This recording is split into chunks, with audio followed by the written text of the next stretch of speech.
over the past few weeks, we have been examining certain words that are thrown around in our generation, particularly in the church,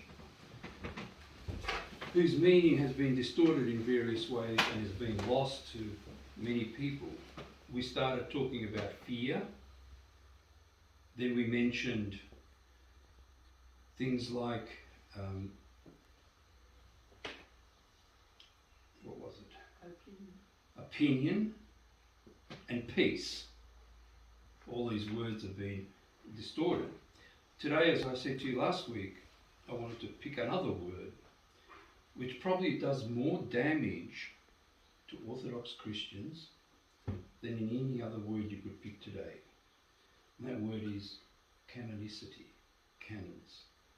So many souls have been damaged and lost, and so many people have been condemned by the way that they use that particular word and that concept. So what is all this canonicity?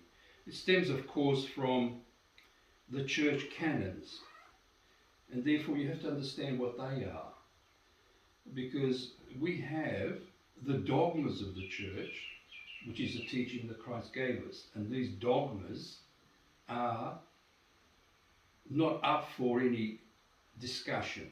They are the truth, the whole basis and foundation of what we believe about Christ, the Holy Trinity, the Church, about our own existence.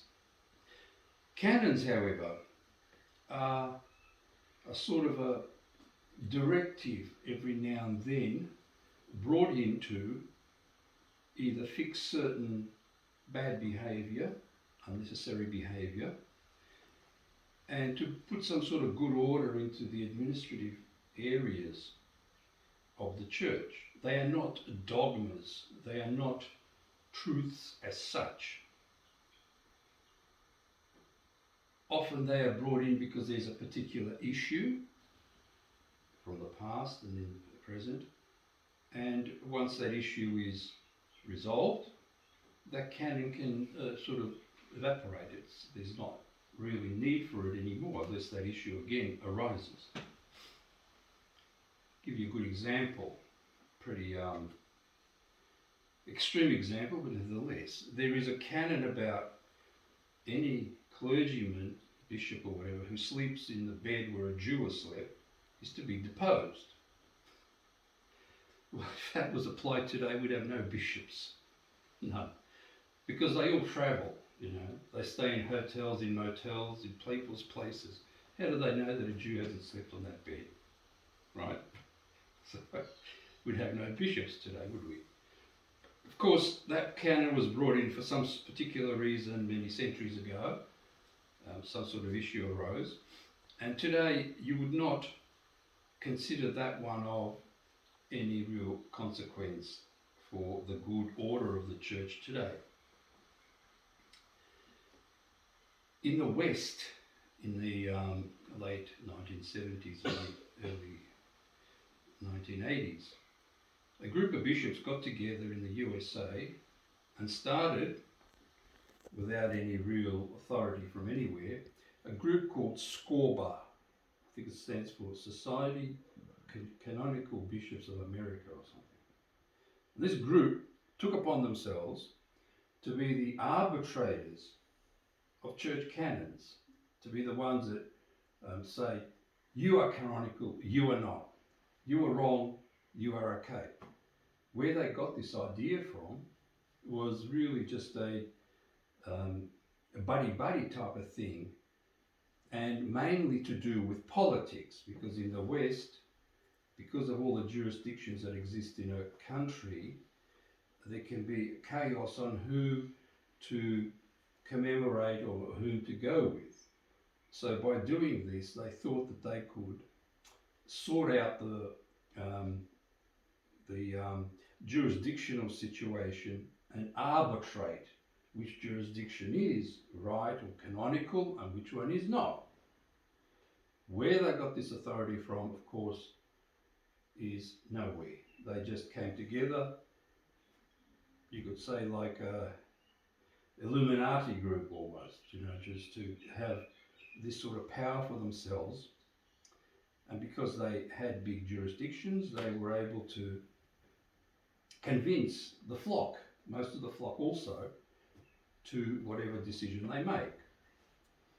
So if they say this particular group is non-canonical, all of a sudden the whole flock condemns it.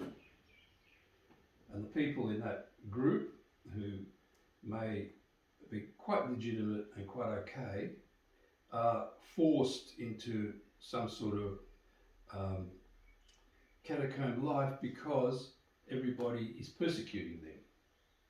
But it's okay for them, for this group, to invite heterodox people to come and speak in the front of the altar to the flock, not Orthodox people, but to condemn the Orthodox people just because politically they don't fit with them. We have seen so many souls damaged by this because most of the smaller groups in Orthodoxy in the West, and this doesn't exist in places like Russia or Greece so much, don't go to the bigger parishes on account of the fact that they see the evil that continues to go around the altar, not amongst the people, but amongst the hierarchy, who do not stick to the dogmas and the truth of the church, but corrupt it in various ways and lead the flock astray.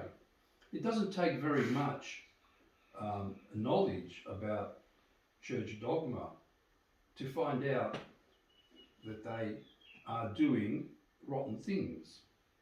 And okay, you can tolerate it for a certain time, but after a while, coming to a situation like that and having to partake in the sacraments with these people becomes tedious to the soul. And so the obvious thing is we'll use a clergyman or a bishop that is not doing those sort of things, and we will go to him.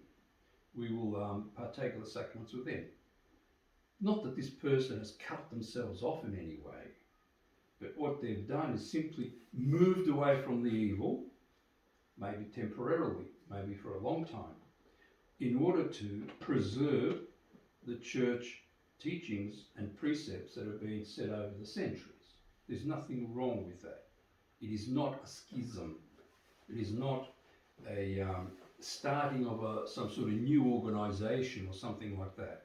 Although that's what these bishops from Scorba would like you to believe, that these groups are schismatics, they've cut themselves off from the church. It's actually the other way around. It's these bishops that have cut them off because they haven't, these smaller groups haven't gone with the political machinations, and they are condemned by this Scorba group.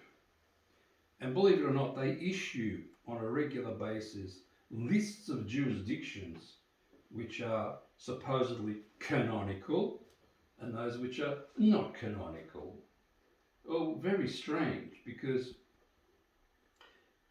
a lot of these groups that do that are themselves not canonical. Our spiritual father, Herman, of late blessed memory, was asked, how do we handle this situation in the West? How do we fix this matter, which is damaging souls, damaging the notion of the church in front of others who are not in the church, other people, because they see fighting and all sorts of arguments? And Father Herman said, it's easy. When these bishops and clergy recognise that they are not canonical themselves, then you have a path to fixing the situation up. And indeed that's true. And I can tell you that for every one that these powerful groups condemn, you could put a dozen more non-canonical actions of them upon them, because they are the ones that are causing this problem. Just last week we heard about a very righteous priest in Melbourne area, well, in Victoria area, who was thrust out of the Greek archdiocese because he dared to speak the truth. You know, just like that. He has a very big following and is very greatly loved, and he has great sermons which are available online. But because he spoke the truth about the viruses, about tyranny that's happening in Victoria and the world, um, being politically incorrect to not just the church politics but the actual government politics, he was thrust out by the bishop. How he's going to survive, I don't know. He's elderly now, but nevertheless. So he takes with him hundreds of people that have been his loyal followers, his loyal parish. And where do they stand? When they see such a thing, they see his beloved priest, his very active and fruit-bearing priest, being thrust out purely because he spoke the truth. How do you think the flock takes that? No wonder people lose faith in the establishment, the church establishment. So where do they go? Some will tolerate to live with it.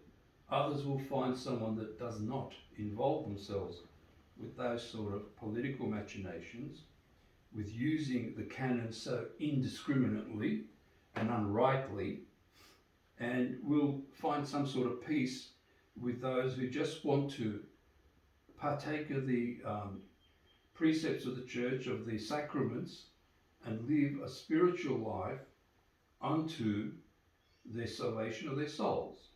Because politics has nothing to do with it at all. The worldly politics has nothing to do with the church. It will not save your soul.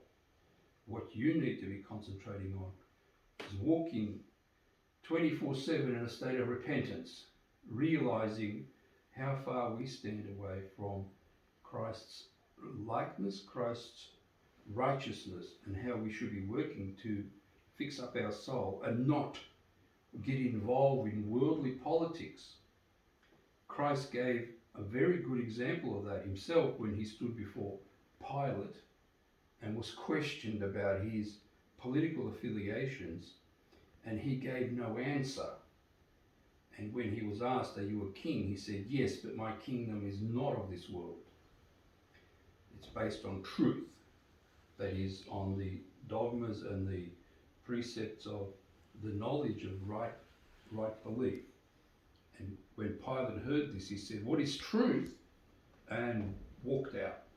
Didn't want to listen to the answer because he knew in his heart that that was the truth that was already standing there before him. So this is the situation. We have people who baptized, come into the church, they're already adults, and in 2 weeks' time, they're experts at the canons. It's an absurdity.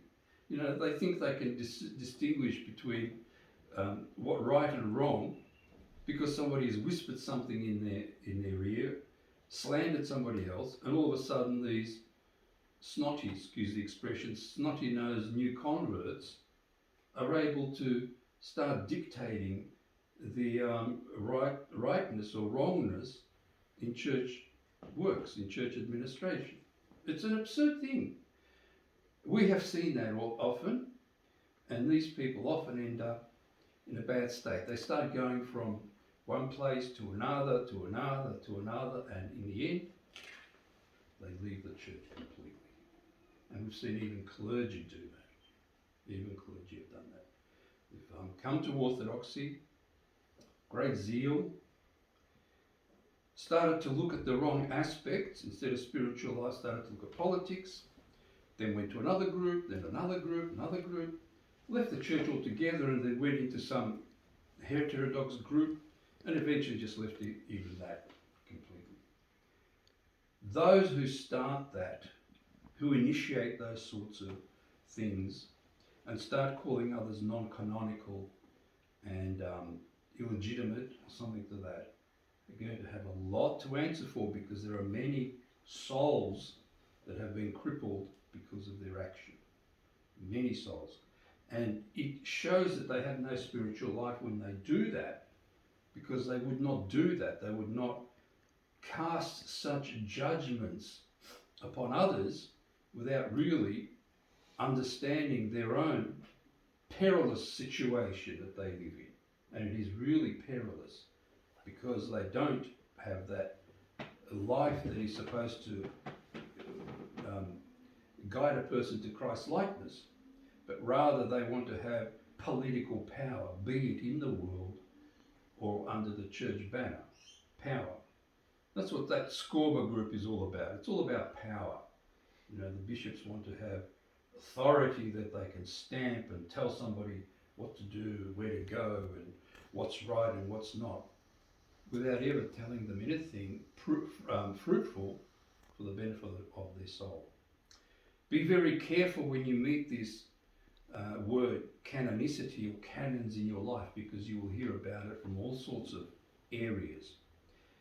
And often it's just a repetition of slander where nobody's actually looked into it, what is the truth behind it. And when you do, you often find that the groups that have been called uncanonical are actually very righteous and stick to the precepts of the church, stick to what was being given over the centuries and haven't changed it. And therefore, they stand in a far better place before Christ's judgment than all these that go around slandering. This is very relevant to the reading that we just heard now, that sinners do good to sinners, hoping to receive the same back, you see.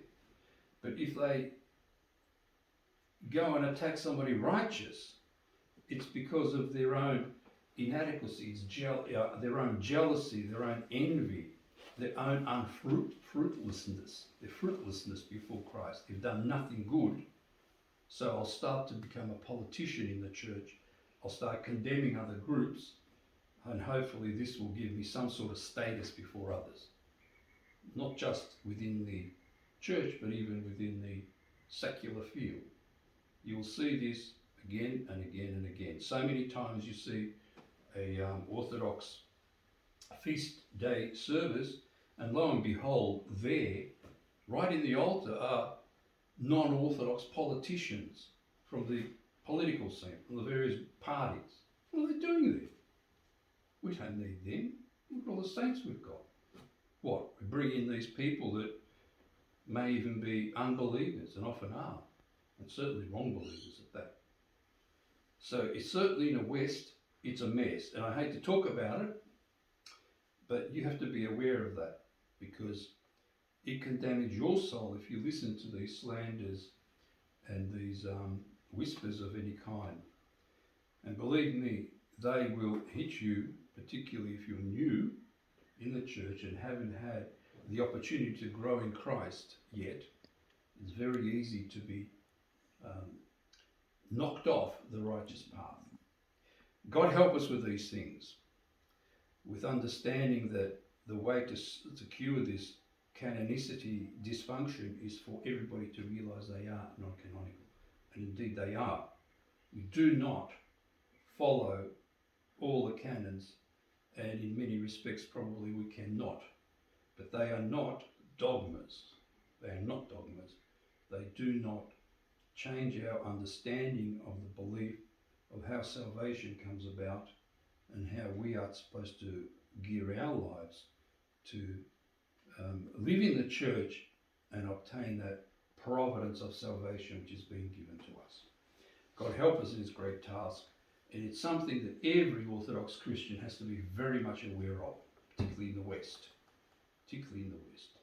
If you're in an Orthodox country like Russia or Greece, Bulgaria or something like that, often they don't even realise that there are other jurisdictions of people there, the simple people. You know, they don't know that there is this Greek and Russian and, you know, Antiochian and this and that, because they don't come across it. There's just one church and that's it. So there's no need to throw all these canons around or anything like that. God protect us from these terrible things which seem to be only causing more and more harm. We thought that perhaps in time they'd be fixed, but they seem to be growing only more in the world. God protect us, help us, and have mercy on us. Amen.